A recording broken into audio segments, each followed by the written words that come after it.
pessoal, tudo bem? Vamos então para mais um episódio do nosso podcast do Movimento Vida 360. Esse movimento que tem impactado tantas organizações, tantas pessoas, levando realmente muito conteúdo de autocuidado, de cuidado com o próximo, de reflexão sobre o nosso dia a dia, sobre essa nossa questão eterna de equilíbrio entre vida e carreira. E mais uma vez a gente vai também tratar desse conteúdo hoje, nesse nosso encontro. Hoje o nosso papo vai ser sobre gente, sobre o cuidado com as pessoas dentro das organizações, sobre desenvolvimento humano, sobre essa busca constante por equilíbrio entre vida e carreira. Cuidado com a saúde mental, cuidado com o bem-estar se tornaram hoje temas centrais dentro das organizações, e a gente vai olhar também, buscar um pouquinho do olhar da psicanálise, de como que a gente pode compreender melhor esses nossos sentimentos, essas nossas emoções e comportamentos dentro do nosso ambiente de trabalho. E para falar sobre isso, a gente recebe hoje duas convidadas muito especiais. A gente recebe a Daniele Prandi, chefe do Núcleo de Desenvolvimento de RH do Metrô DF, psicopedagoga, pedagoga empresarial. E também recebemos a Suelene Mendes, educadora física, palestrante, psicanalista, terapeuta integrativa e analista de perfil comportamental. As duas hoje compõem o time que atua ali na área de treinamento e desenvolvimento de pessoas no Metrô DF e tem vivido na prática esse desafio de cuidar das pessoas, de cuidar do ambiente de trabalho, de promover realmente o bem-estar dentro da organização. Meninas, sejam muito bem-vindas. Obrigada. É uma alegria ter vocês aqui com a gente, poder ouvir um pouquinho de vocês. E aí eu queria, para começar, ouvir como que vocês chegaram realmente, qual foi a trajetória para vocês chegarem nesse ponto de cuidar das pessoas, desenvolvimento humano e qualidade de vida dentro da organização onde vocês atuam. Posso dizer que o primeiro passo foi a necessidade pessoal, viu? Olha! Aquela necessidade da busca dessa saúde, desse bem-estar, desse cuidado. Então, eu costumo dizer que a psicanálise, ela foi um divisor de águas na minha vida. Existe a Suelene antes da psicanálise, existe a Suelene depois da psicanálise. Então, a partir daí, eu fiz o curso, comecei a fazer vários treinamentos, vários cursos na área de desenvolvimento pessoal, na área de programação neurolinguística, analista de perfil comportamental. Uhum. Então, assim, eu passava os fins de semana todo envolvida em Instituto de Desenvolvimento Humano. E na semana eu trabalhava no metrô, na área financeira do metrô. Olha isso! E aí eu pensei... Que virada de chave. E esse ano completei 20 anos de metrô, né? Então, eu falei, eu preciso ir para a área de treinamento. E aí, eu comecei fazendo um curso, reproduzindo um curso de programação neurolinguística dentro do metrô. Uhum. Primeira turma deu 30 turmas com fila de espera. E aí, o superintendente de RH falou, não, a gente precisa ampliar isso. Então, nós criamos um grupo de trabalho para desenvolver o desenvolvimento pessoal dentro do metrô. E, a partir daí, a gente começou a desenvolver vários cursos dentro desses temas. Uhum. E aí eu fui trabalhar com essa querida dentro do Núcleo de Desenvolvimento de Recursos Humanos. E aí a gente tem vários trabalhos que já foram desenvolvidos abordando esse tema, que eu acho que é importantíssimo, né? Sim. Bacana. E você, Dani? Conta. Na verdade, sou pedagoga de carreira dentro do metrô. Eu iniciei na Secretaria de Educação, e aí, posteriormente, eu sempre quis trabalhar na área de pedagogia empresarial, que as pessoas normalmente não conhecem, é um campo muito desconhecido. A primeira vez que eu falei que eu estava trabalhando no metrô, as pessoas falaram, mas você vai fazer o quê lá? Você vai pilotar trem? Eu falei, não, gente, é diferente, mas... É necessário, é fundamental ter a figura do pedagogo nas organizações, porque ele vai olhar diretamente, ele vai coordenar essa parte de treinamento e desenvolvimento de pessoas, ele vai ter um olhar sensível para essa parte que é fundamental a gente ter dentro das nossas organizações. E eu entrei, sou mais novinha na empresa, entrei há 7, 8 anos no metrô e iniciei ainda era uma área só de treinamento, e aí, posteriormente, criou-se o núcleo de desenvolvimento, que aí sim é uma área que pensa muito o desenvolvimento profissional, e por pensar o desenvolvimento profissional, a gente sabe que é fundamental que a gente tenha também o nosso desenvolvimento pessoal, porque uma coisa não está separada da outra. E aí foi daí que surgiu o núcleo de desenvolvimento, e a gente começou a trabalhar juntas, temos uma equipe hoje. É uma equipe ainda pequena, estamos plantando sementes, mas já temos colhido alguns frutos. Fico feliz de ouvir e feliz em saber que o movimento está ali dentro também, parceiro de vocês nesse trabalho, né? E quando a gente fala de qualidade de vida nas organizações, a gente está falando de cultura, a gente está falando de propósito, a gente está falando de cuidado. São pequenas ações diárias que a gente sabe que faz a diferença no dia a dia de trabalho das pessoas, na rotina das pessoas, né? Sim. E a gente sabe que vocês, do Metrô DF, vocês têm diversas iniciativas ali que têm mostrado como é possível a gente construir um ambiente seguro e saudável para o trabalho e para a pessoa em si, para o colaborador, o servidor em si. Então, conta um pouquinho para a gente quais são essas práticas e programas de qualidade de vida que vocês têm desenvolvido ali dentro do metrô. Ótimo. Na verdade, a gente, como a Su comentou, a gente tinha capacitações, treinamentos, desenvolvimento muito voltado para a construção de competências comportamentais. E aí a gente trabalhava a inteligência emocional, a programação neurolinguística, o perfil comportamental, treinamentos relacionados a habilidades relacionais. Porém, eu posso dizer, não é puxando sardinha não, mas já falando, hoje, atualmente, o nosso principal programa de qualidade de vida dentro do metrô é o Vida 360, com certeza, é o movimento. E, na verdade, quando a gente conheceu a proposta, nos encantamos com a proposta, porque ela é realmente muito robusta e ela faz esse 360 realmente em várias áreas da vida do nosso colaborador. E a gente se encantou e a gente não quis parar por aí. A gente falou, não, a gente precisa sugar, digamos assim, o máximo que a gente tem desse movimento, desse programa. E aí foi aí que tivemos a ideia de passar as palestras também em um momento, um dia. A gente primeiro assiste as palestras, em seguida a gente prepara um material. Então, a gente passa as palestras no auditório, convida os nossos colaboradores para estarem com a gente, é optativo, vai quem deseja estar ali, mas que é importante porque senão perde. Querer. Exatamente, porque também senão se perde. E aí a gente monta um material, um mapa mental, na verdade, dos principais conceitos que os palestrantes trazem. Em seguida, a gente faz um questionário que é muito mais como se fosse um plano de ação para, a partir daqueles conhecimentos que eles viram no 360, para que eles possam aplicar na vida deles aqueles conhecimentos.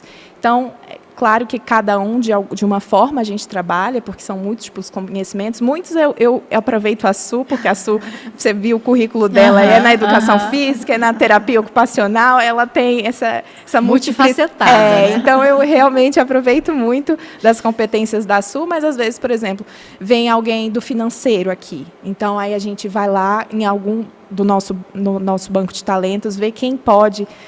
quem é capacitado para também nos apoiar nessa ação. E aí a gente consegue pegar o Vida 360 e trabalhar, tirar tudo, porque são conteúdos tão ricos que a gente tem ali no Vida, que a gente quer mais. A gente quer aproveitar tudo que a gente pode desse programa. Dani, e é bacana ouvir isso, porque quando você traz pessoas de diversas áreas, atuantes, né, em diversas áreas que não a de vocês, mas para apoiar vocês também nesse trabalho de suporte a quem apresenta alguma questão que precisa ser resolvida, você faz esse cara também se sentir pertencente do movimento. Exatamente. E eu acho isso maravilhoso, porque quando você se sente pertencente, você compra a ideia.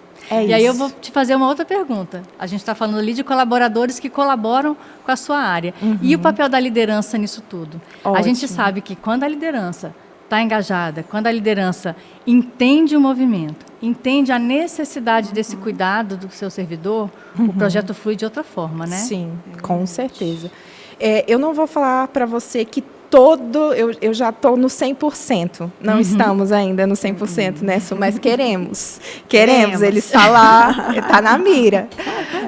Mas eu acho muito interessante, porque hoje no Metrô DF a gente tem grande problemática, que ela perpassa todas as áreas, mas, sobretudo, a área operacional, que é a falta de empregados. A gente tem um déficit muito grande. O último concurso foi o meu, eu estou há 8 anos, e ainda levei 4 anos para ser chamada. Então, você imagina o tanto de tempo que estamos sem concurso. E as pessoas vão aposentando, vão saindo. Então, a área operacional, especialmente a área de estações, é uma área que precisa muito, está precisando muito, muito mesmo. E é muito difícil a gente tirar essas pessoas para fazer treinamento. Mas, ainda assim, a liderança dessa área comprou tanto essa ideia que eles se desdobram, muitas vezes deixam o trabalho técnico para poderem levar esses colaboradores para estarem ali com a gente naquele momento, porque eles entenderam que investir em pessoas é investir na empresa como um todo, né? Os resultados que virão serão muito melhores se eu tenho um empregado motivado, se eu tenho um empregado engajado. E eles, as pessoas que vão, elas se sentem valorizadas. Poxa, a minha liderança reservou um tempo para eu cuidar de mim aqui. Exatamente. Reservou um tempo. Então, a gente consegue ver esse engajamento também da liderança e das pessoas. Porque é uma atividade também de estresse, vamos combinar. É, muito. Esse pessoal que está na ponta, que está lá no trem, que está atendendo o público, é um ambiente estressante, a gente sabe disso. E saber que a liderança deles tem esse olhar cuidadoso com eles, realmente se sente valorizado. Exatamente. E aí é outra forma de participação, é outra forma de engajamento. Os resultados do programa, na verdade, eles atingem até a população, porque eles são a porta de entrada do Metrô DF, esses colaboradores. Esses colaboradores estão ali na linha de frente. Exatamente. Né? E aí, eles, estando mais satisfeitos, eles também refletem isso no atendimento, na qualidade do serviço prestado para a população também. Muito legal. Muito bacana. Muito bacana. Vai virando um ciclo, né? Vai atingindo todo mundo. Exatamente. E é exatamente o que a gente quer. É a construção de uma cultura. É isso. É fazer isso chegar em todas as pontas onde a gente conseguir, seja por qual caminho, seja internamente dentro da organização ou realmente com esse relacionamento do servidor com a população em si que consome esse serviço, né? Muito bacana saber que isso está gerando resultados. Está, sim. Bacana demais a conta. E a isso, eu volto para você um pouquinho para a nossa questão de psicanálise. Eu amo. A gente sabe que o ambiente de trabalho é onde é um dos nossos grandes espaços de expressão da nossa identidade. Sim. Mas também é um ambiente de conflitos, talvez de sobrecarga emocional, talvez de inseguranças, onde a gente pode, como que a gente pode atuar e como que a psicanálise ajuda nesse olhar, talvez, de eu me conhecer melhor, de eu saber encontrar caminhos para trabalhar as minhas emoções e trabalhar as minhas dificuldades nesse ambiente laboral, nesse ambiente de entrega, de performance, mas que eu preciso ter um olhar para mim também. Como que a psicanálise enxerga essa influência do trabalho na nossa saúde mental? A influência do trabalho na nossa saúde mental, ela tem tudo a ver. Porque, na verdade, teve uma vez que eu fui convidada para fazer uma palestra e eu precisava elaborar uma frase, né? E é uma frase que eu uso até hoje, né? Que você é mais do que disseram e você é mais do que diz. Por quê? Porque, na verdade, a construção do eu, segundo a psicanálise, ela vem a partir do outro. Né? Então, a construção do eu, ela é um reflexo do outro. E uma das coisas que eu falo muito lá no metrô, nos nossos encontros, nas nossas palestras, é que a verdade é que nós passamos mais tempo no nosso ambiente de trabalho que com os nossos familiares, que nos nossos lares. Eu passo mais tempo com a Dani, minha colega de trabalho, minha chefa. Que a gente faz crossfit juntas, aí chega no trabalho da baia, do ladinho. Tudo sinergia. Eu passo mais tempo com ela do que com os amores da minha vida, com os meus filhotinhos, né? Então, no geral, a gente passa mais tempo no nosso ambiente de trabalho. Então, o ambiente de trabalho, a minha relação com o colega de trabalho, essa relação atua diretamente na construção da minha identidade, na minha identidade profissional, no meu senso de pertencimento, no meu senso de amor próprio, de criatividade. Então, quando o desejo do sujeito ele está alinhado com o trabalho pode até trazer alegria, Você acredita? Acredito. O trabalho pode ser um momento de Prazeroso. felicidade, prazeroso. O trabalho pode trazer essa sensação, essa emoção de prazer, de pertencimento, de criatividade, de produtividade. Mas quando ele não casa, quando ele está desalinhado com o desejo do sujeito, ele pode ser uma ferramenta de estresse. Nunca se falou tanto em burnout, né? Sim. Porque você começa a fazer algo de uma forma automatizada, cobrança excessiva, e aí você chega ao adoecimento, infelizmente. E a gente sabe, né, que as pessoas ficam divididas entre esse desejo da realização profissional, mas também com medo desse esgotamento dentro do ambiente de trabalho, e além de saber da necessidade de cada um cuidar de si. Como que a gente consegue casar essas três frentes, trabalhar essas três frentes ao mesmo tempo? Nossa, que dilema. Que pergunta difícil, né? Porque é um desafio. A gente tem tantas frentes para lidar atualmente. Quando eu falo da minha relação com o trabalho, né, a gente vê, eu quero citar a psicologia positiva, né, de Martin Seligman. Ele fala dos pilares do bem-estar. Ele fala dos pilares da felicidade. E quando ele traz os pilares, um dos pilares é a questão de você se sentir produtivo, né? De você se sentir realizado, a questão da realização. Então, a realização é importante para o indivíduo, para ele se sentir bem? Com certeza, o trabalho ele vai além de apenas pagar os boletos. Como a gente falou anteriormente, ele é um fator da construção, ele ajuda na construção da identidade do indivíduo. Então, o trabalho, essa questão da pessoa, do indivíduo se sentir realizado, é importantíssimo. Mas aí eu vou trazer também um pouquinho da fala de um filósofo contemporâneo, Han. Hoje, o indivíduo, ele se autocobra, ele se autoexplora. Existe uma autoexploração. Existe uma autoexploração do indivíduo porque você tem uma busca exaustiva por performance. Você tem uma busca exaustiva por produzir, por fazer, por realizar, e você esquece de ser. Eu quero fazer, eu quero fazer, eu quero fazer, e a gente esquece de ser. Então, a gente está vivendo uma sociedade do cansaço, uma sociedade da hiperexaustão, da hiperprodutividade, e isso também não é saudável. E aí, por isso que a gente tem que falar do cuidado de si, do autocuidado. E isso a gente está falando dessa expectativa e dessa cobrança que a gente tem em cima de nós mesmos e que a gente recebe de fora também. E que recebe de fora. A expectativa externa. A expectativa externa. Mas, no entanto, existe também uma cobrança, uma autocobrança que exausta, que traz a exaustão. Existe também uma autocobrança tão forte que, de repente, as pessoas estão adoecendo. E aí, por isso que é tão importante falar do autocuidado. A psicanálise, a base da psicanálise é a escuta. A gente não consegue hoje escutar o outro, quem dirá a nós mesmos. Então, a gente não para se escutar. A gente esquece de ser, porque a gente quer fazer e fazer. E isso adoece. Por isso, a gente tem tanto falado sobre burnout, sobre esgotamento, sobre afastamento por conta de doenças mentais, emocionais, infelizmente. E a gente percebe isso, que muitas vezes a gente quer fazer sempre mais e com excelência, com alta performance, pelo outro. Pelo outro. E não por nós. Isso, Sim, exatamente. E não por nós. Que aí eu acho que a exaustão vem muito maior. Porque quando eu não estou usando nem do prazer para fazer, porque eu estou fazendo para agradar o outro, eu esqueço um pouco também da minha realização. Exatamente. Eu quero fazer pelo outro. Exatamente. Aí vem a psicanálise, porque Freud, ele fala que o maior desejo do ser humano é se sentir amado, é se sentir pertencente.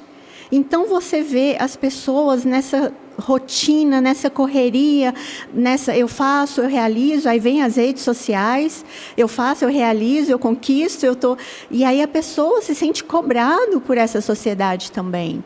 E aí ela pensa, eu preciso pertencer a isso, por que eu estou para trás? Por que eu estou fora disso? Eu preciso fazer, eu também preciso realizar, eu preciso ir, e aí vai levando à exaustão. Então, o autocuidado, ouvir-se, perceber-se é fundamental. Não fazer tanto, mas parar um pouquinho para ser. Né? E que sinais que a gente pode identificar que vai me trazer aquele olhar de, opa, está na hora de ter uma atenção comigo, está na hora de eu desacelerar, está na hora de eu me autocuidar. Que sinais que a gente pode perceber no dia a dia, no nosso ambiente de trabalho, no meu comportamento pessoal? Que sinais que a gente vai trazendo de que realmente está no momento de se cuidar para não chegar nesse ponto de exaustão? A hora... Deixa eu ver quantas horas aqui. A hora é agora, ó. A hora é agora. Porque o melhor remédio é a prevenção. O esgotamento, né, a doença mental, os problemas emocionais, ele é silencioso. Por quê? Principalmente nesse contexto que a gente acabou de falar, a gente não para se perceber. Então, são sinais sutis que eu preciso estar atento. Mas, por exemplo, uma insônia que, às vezes, eu perco a paciência de uma forma desproporcional com algum acontecimento. Opa, por que eu fiquei tão estressado com essa situação? Né? Às vezes, um choro livre, um choro sem motivo, né? Um cansaço que você, por mais que você descanse, você está sempre cansado. São sinais que você tem que parar e observar o que está acontecendo comigo. Né? Por que eu estou tão irritado? Porque, na verdade, o estresse ele é um fator que nos protege. Então, é importante o estresse, porque quando o nosso corpo identifica que tem alguma coisa que está perigoso, que é desafiador, o nosso corpo ele já aciona o nosso sistema simpático, nosso cortisol, de vamos lá, fuga ou ataque. Agora você imagina uma pessoa estar nesse estado de alerta, fuga ou ataque constantemente. O corpo não aguenta, o psique não aguenta. Né? Então, você perceber, eu estou sempre atenta, eu estou sempre em alerta, eu estou sempre estressado. Então, precisa parar e buscar ajuda. É sutil. É sutil, mas aí você não observa e aí vai virando uma bola de neve. E, de repente, você está ali com um atestado, com um afastamento, e aí você está ali numa situação que você não gostaria de estar. Gente, é um olhar muito atento que a gente tem que ter para cada um de nós mesmo, né? E assim, a vida e a carreira, elas caminham sempre juntas, sempre na mesma velocidade. A gente sabe que tem hora que a gente precisa realmente acelerar, mas a gente sabe no momento que é melhor desacelerar. Né? E aí eu acho que o grande desafio é aprender a fazer essas escolhas conscientes na hora certa. E aí eu acho que as organizações têm um papel também fundamental de mostrar para o servidor que ele tem condições de fazer essas escolhas conscientes no seu ambiente de trabalho, né? Então, assim, eu pergunto para você, Dani, para além da questão de capacitação técnica desse servidor, né, como que um setor de RH ou de gestão de pessoas pode apoiar os colaboradores nessas escolhas, nesse momento de acelerar e desacelerar, sem que ele perca realmente a questão da performance, a questão da entrega, que a gente sabe que as organizações aguardam isso. Mas como que o setor de RH, como instituição mesmo, né, como organização, pode apoiar os servidores ou mostrar para os servidores os momentos e as melhores escolhas a serem feitas? Ótimo. Na verdade, assim, historicamente, o metrô ele é uma empresa muito técnica, muito específica. Então, eu não consigo contratar no mercado de trabalho um piloto, eu não consigo contratar um controlador. Então, são conhecimentos muito específicos que eles são repassados internamente. É um capital intelectual da empresa, eu não consigo trazer de fora. Então, nós sempre tivemos um braço muito forte do treinamento e da capacitação técnica dentro do metrô. E é recente que a gente conseguiu trazer um pouco mais desse olhar do desenvolvimento de treinamentos, de trabalhar competências comportamentais, porque a gente começou a entender que essas coisas precisam estar relacionadas, que é importantíssimo a gente ter a carreira, né? Os conhecimentos técnicos, as habilidades, mas a gente também precisa trabalhar essa parte atitudinal, a gente precisa trazer treinamentos que vão investir no relacionamento, porque eu passo, como muito bem dito pela Su, eu passo ali o tempo inteiro, às vezes a gente tem demandas que a gente recebe de áreas que falam, olha, o clima organizacional aqui não está legal, vocês podem nos ajudar? E aí a gente monta um plano de ação, e aí sempre teve uma área específica que falou relativo a... Vou falar aqui, já estou falando já. Ela queria muito trabalhar a ética e a conduta. E aí a gente falou assim, essa foi a demanda que chegou para a gente. Aí eu falei, olha, a gente pode até trazer conhecimentos relativos à ética e à conduta, mas se eu quero melhorar o meu clima organizacional, eu preciso trabalhar competências relacionais, soft skills, né? As competências, porque eu preciso trazer a comunicação não violenta, eu preciso trazer o perfil comportamental, porque a partir do momento que eu entendo que eu estou lidando com o outro que é diferente de mim, fica mais fácil. A partir do momento que eu tenho acesso a esses conhecimentos, não que isso vá resolver, eu digo que, apesar de ser pedagoga, eu sei que o treinamento ele não vai resolver tudo na empresa, não vai, mas claro ele vai auxiliar imensamente em todos os setores mesmo. Então, eu acredito que sim, que trazer esses conhecimentos é fortalecer também a qualidade de vida, é fortalecer a carreira também, porque uma coisa não está dissociada da outra, elas andam junto. Quando eu fortaleço o meu colaborador, eu fortaleço a empresa também. Exatamente. E você falou de perfil, da questão de comportamentos dentro da organização. A gente está aqui falando de autoconhecimento, né, de se autoconhecer, e aí eu volto aqui um pouquinho na nossa roda da vida, que faz esse trabalho de autogestão, onde a gente consegue realmente mensurar ali dentro das nossas 12 grandes áreas, como que está cada uma delas, e a gente trabalhar esse autodesenvolvimento, essa autogestão. Mas quando você fala de comportamentais, eu acho que é importante a gente conhecer também os perfis comportamentais das equipes, né? Exatamente. Quando a gente conhece o perfil comportamental de cada elemento que compõe aquela equipe, eu tenho uma equipe mais forte. Exatamente. Porque eu consigo unir pessoas que trabalhando juntas, perfis comportais diferentes, mas trabalhando juntas, consigam amenizar aquele clima organizacional, ter um bom ambiente de trabalho e ter a entrega que a organização espera. Eu vou colocar as pessoas certas nos lugares certos. Exatamente isso. Pessoas que às vezes certas fica no um Frankenstein, isso. né? A pessoa que ela é mais apropriada para estar ali, ela está em outro lugar, e a outra que está em outro lugar. Então, se a gente conhece e sabe o perfil dos nossos colaboradores e coloca eles para atuar nos lugares certos, a roda gira mais fácil. Porque é tudo isso, assim, até a forma como eu vou demandar para um perfil comportamental X é diferente para o outro. A forma que eu demando, a forma que eu dou um feedback. Exatamente. A forma que eu cobro alguma coisa que ainda não me foi entregue. Se eu conheço aquele perfil, eu tenho uma forma de trabalhar e de cobrar e de atuar diferente que vai refletir no meu clima organizacional. Perfeito. É exatamente isso. Exatamente isso. Não é? Gente, assim, a gente estuda muito quando a gente está nesse movimento do Vida 360, a gente estuda muito. E a gente vai ficando fascinado por essa temática. É fascinante. Não é fascinante? É fascinante. É um caminho sem volta. Vou te falar. É um caminho sem volta. Quando você começa, já era. Já era. Você começa a compreender as pessoas, né? É engraçado que as pessoas muitas vezes vêm para os treinamentos e elas falam assim: eu queria tanto que meu marido estivesse aqui, que meu esposo, sempre tem alguém que meu fala. filho, pra casa, tudo quer levar esse conhecimento. É muito rico, eu quero levar para as pessoas. É isso. A gente quer levar realmente para o nosso lado pessoal tudo isso que a gente está aqui absorvendo, Exatamente. porque é válido para os dois lados.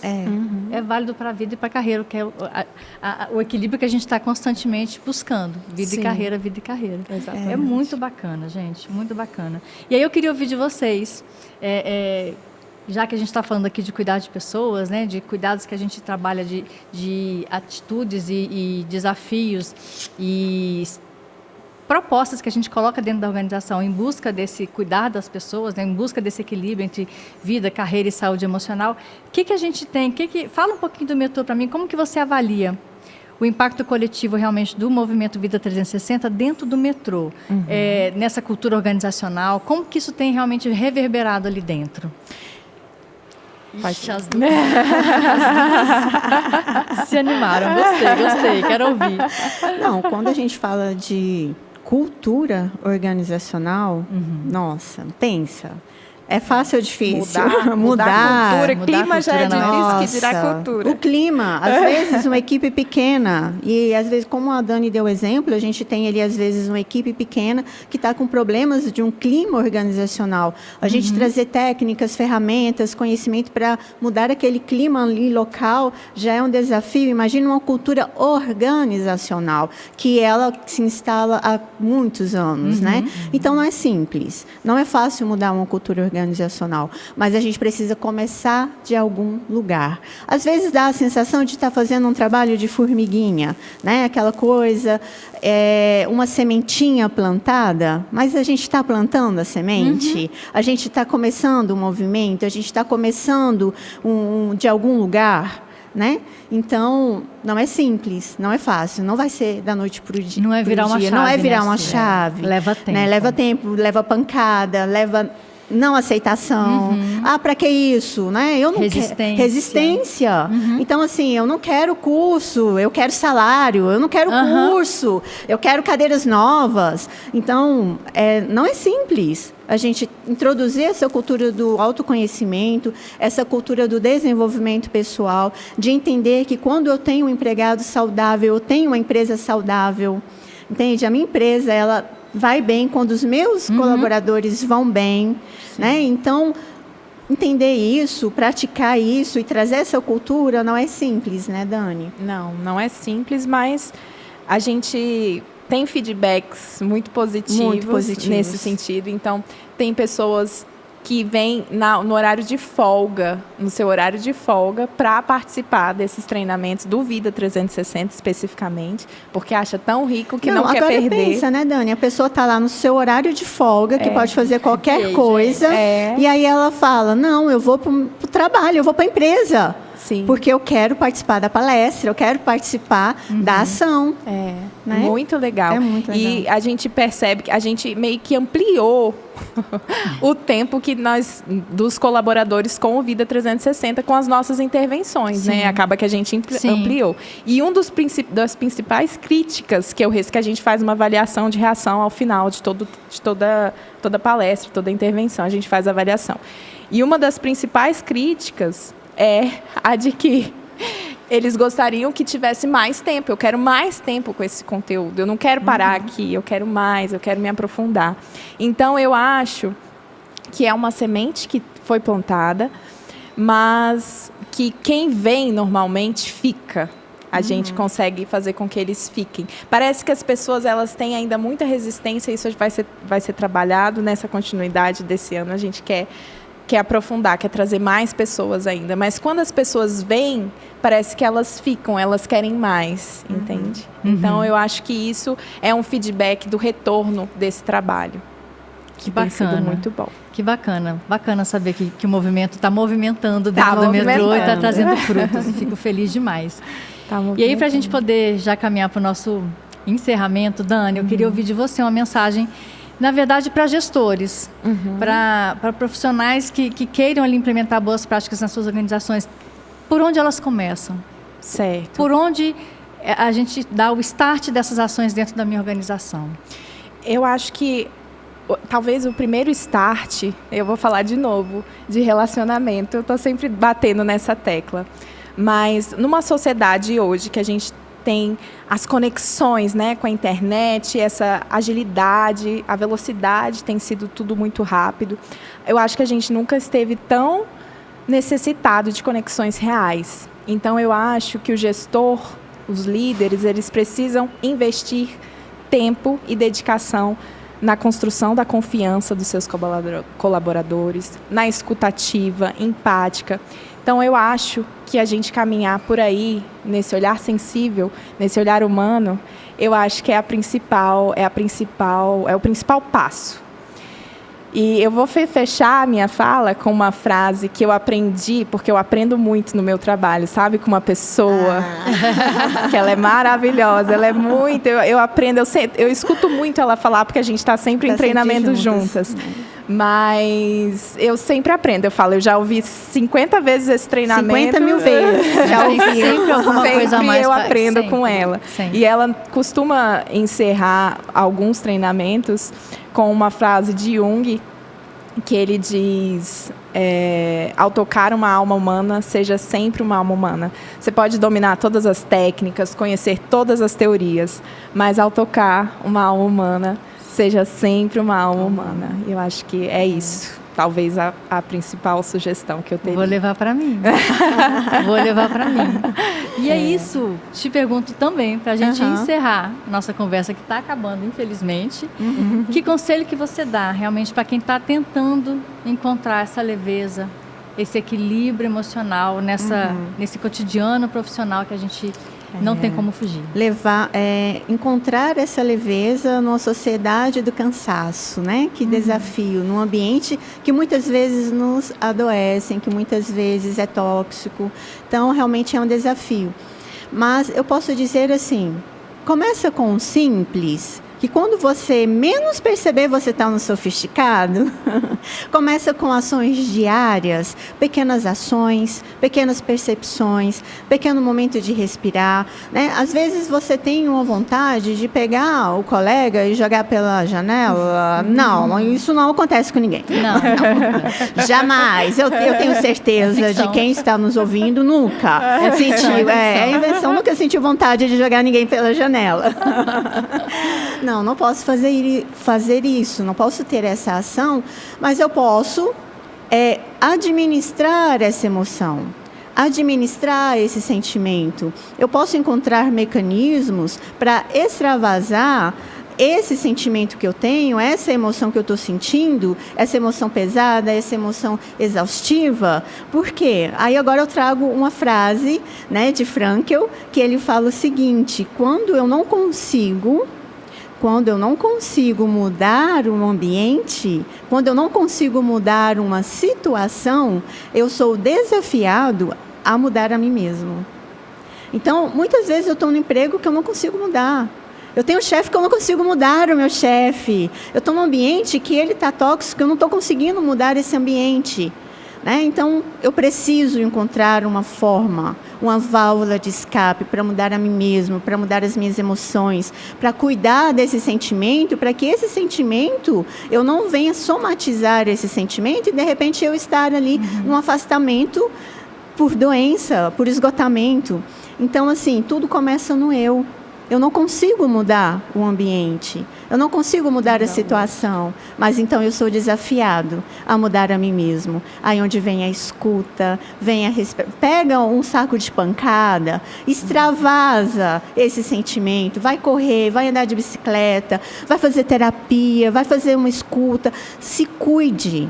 Né? Precisa ter esse cuidado, é você com você mesmo, porque muitas vezes o ambiente, o cenário, as situações estão contra. E não vão mudar. E não vão mudar, porque você não tem esse controle sobre o outro, você não tem o controle sobre as situações, mas você pode manejar os seus sentimentos, as suas emoções, e você pode se escutar, se ouvir, se perceber e cuidar de você.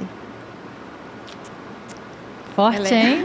Deve ser bacana trabalhar com ela todo certeza, dia. Não vou discutir isso, não. Já estou concordando com você, Você concorda, Dani, né? Não estou exagerando, Meninas, quero agradecer vocês. Muito obrigada por terem vindo, por terem conversado com a gente, trazer um pouquinho da percepção de vocês dentro do metrô, trazer a percepção de vocês do movimento, como que ele consegue realmente levar um pouco mais de leveza para os ambientes de trabalho e como que a gente pode trabalhar isso ali dentro. É muito importante para a gente.